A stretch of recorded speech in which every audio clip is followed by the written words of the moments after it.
Alright, let's talk about your very important, because it will go into the quiz category, assignment of Unit 3, Vocab 1 and 2 mini-dialogs. You may work with a partner, you don't have to. You're going to write 2 conversations for each scenario. There's going to be 2 down here, so it'll be a total of 4 conversations or mini-dialogues. For each one, the first is formal, the second is informal. Label which convo is which scenario, formal or informal, and who's speaking. Everything should be labeled and easy for me to read and find. Of course, you're going to skip lines. You're going to have Spanish, skip a line, English translations. And if you're working with a partner, you should take turns being person A and take turns being person B. And I should see that in the handwriting. Your convos or mini dialogues cannot use the same phrases. Mix them up. If there's more than 1, 2, or 3 ways to say something, you must use different ways. You must, or I will count off points. So, here are the 2 scenarios. You're going to write scenario 1 first, formally, and then you're going to write scenario 1 informally. And then you're going to write scenario 2 formally and scenario 2 informally. I'm sorry if it sounds like I'm speaking to you like your kindergartners, but some people don't understand that by the end of this they should have 4 conversations, and I'm just trying to lay it out. So make sure you label them as I've asked, and you're also going to write A and B and things like that. So in the first scenario, person A is asking for help and person B accepts.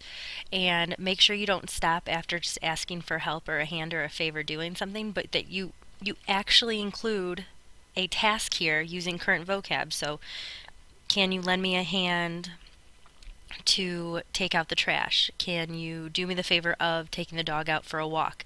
You must include a thing here. And then you're going to want to accept all of these things should use vocab, thank the person, respond. In scenario 2, the person A is asking for help and person B refuses, and you must follow this line of thought. So you ask for help or a hand or favor doing something. Again, you're using current vocab. Refuse and say why you can't, and ask why, and then give a reason, which includes the activity that you did, have to do, or are going to do instead. If you have questions, please ask, but these conversations have to be great. It's going to be a quiz grade. I'm not just handing out points. Let me talk about a few more things with you. Let's see.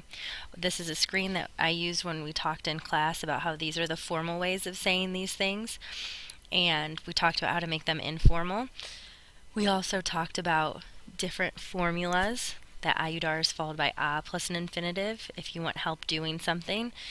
These are also followed by a plus infinitive, and this one's followed by de plus infinitive. Please don't mix that up. And if you're giving commands to someone to say look or excuse me or forgive me, make sure you use the correct command either formally or informally. Let me go back real quick and just explain something. You're not just turning scenario 1 when you write it formally first into informal. You're going to mix everything up. They're 4 separate conversations. And what else did I want to show you? Here's just the picture from the book. I think it's page 70, where it sort of has it laid out similar to what I'm asking for. How to ask for help. Here are different ways to ask for help. How to accept. Here's 1, 2 different ways to accept. How to refuse. Look at all these different ways to say refuse refuse, and you can mix and match them. All the different ways to thank someone. There are 3 different ways, so you better use all 3 and only repeat one once or come up with a 4th way. And there are 3 ways to accept those thanks, so please don't use anything more than once until you've used up the other options. And here is your rubric. 20 points going into your quiz grade. So please prepare appropriately and do your best.